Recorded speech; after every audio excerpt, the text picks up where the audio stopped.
Are you currently facing the threat of a layoff and you're wondering what to do when you get your severance package? Because if that's you want to stay tuned through this whole entire video. Go ahead and hit that like button and subscribe because we want to make sure you don't miss any of this valuable content. You know, as we watch the news today, you are seeing threats of employee layoffs across the private and federal government sector. As a matter of fact, the federal government sector used to be a safe place where if you wanted to get a job, it was a safe place where you would work for pretty much the rest of your life. Fast forward to 2025, that is not the case. As you can see, there are massive layoffs occurring in the federal government sector as we speak today. And it seems to be following suit with the private sector also. So here's what I'd encourage you to do. I'm going to give you 3 tips right now. So tip number 1, if you receive a severance package from your employer, I encourage you to have that documentation reviewed by some type of legal counsel before you even sign the documentation. And here's why. There's a lot of language in that documentation where you may not clearly understand. So the first step that employer is going to do is pull you behind closed doors, offer you that severance package, and pretty much tell you this is, they feel sorry for you, etc.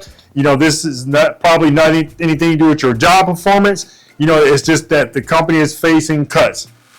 I get it, understand.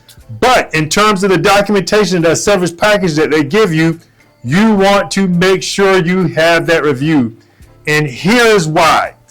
In a lot of severance package documentation, there's a clause in there where they want you to remain silent for 2 years. In exchange for that, you're given your right up to any type of lawsuits. In addition to that, you're going to pretty much they're going to give you anywhere from 3 months upwards of maybe a year. In most cases, it's going to be 3 to 6 months of pay, right? So if you're signing away your legal right to sue and you're also remaining silent for 2 years, you've given up a tremendous amount of money already. So the expectation is that your severance package in terms of pay should match what you're giving up in terms of your legal rights and the 2 years silence period where they want you to remain silent and don't say anything bad about the company at all.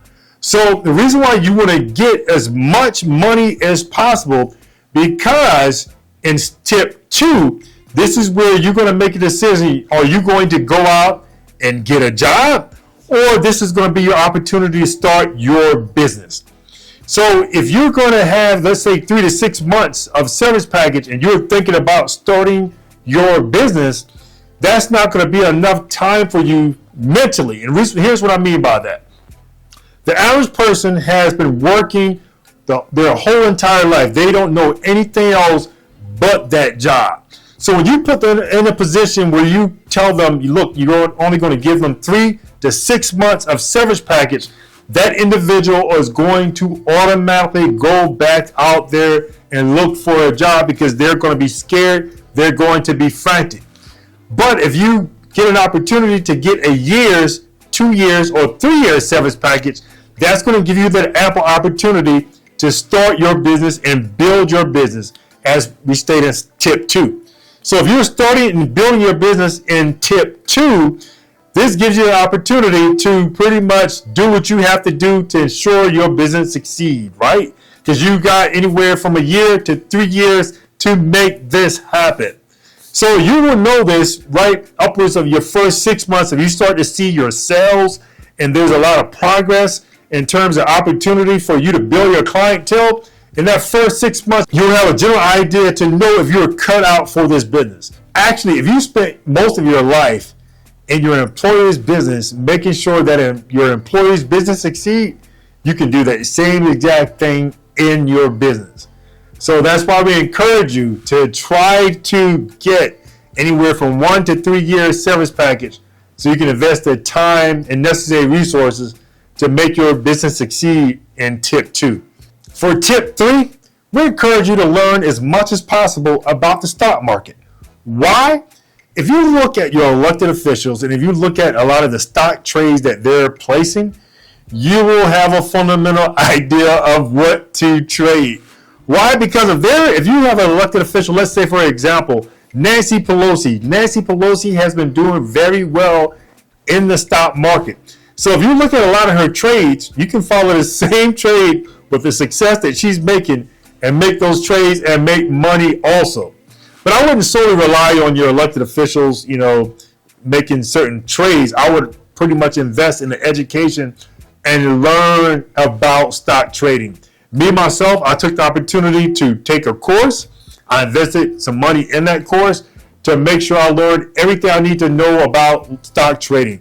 Learn when to buy, learn when to sell, when is the right time to enter the market, when is the right time to exit the market.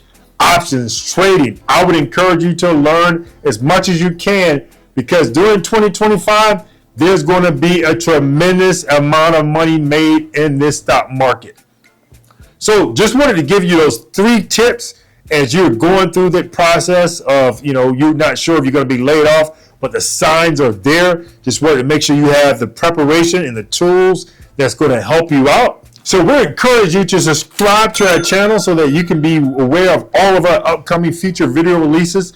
We want to make sure you don't miss any of the valuable content that we put out there. So go ahead and hit that like button on this video, subscribe, and we'll see you in all of our next upcoming video releases.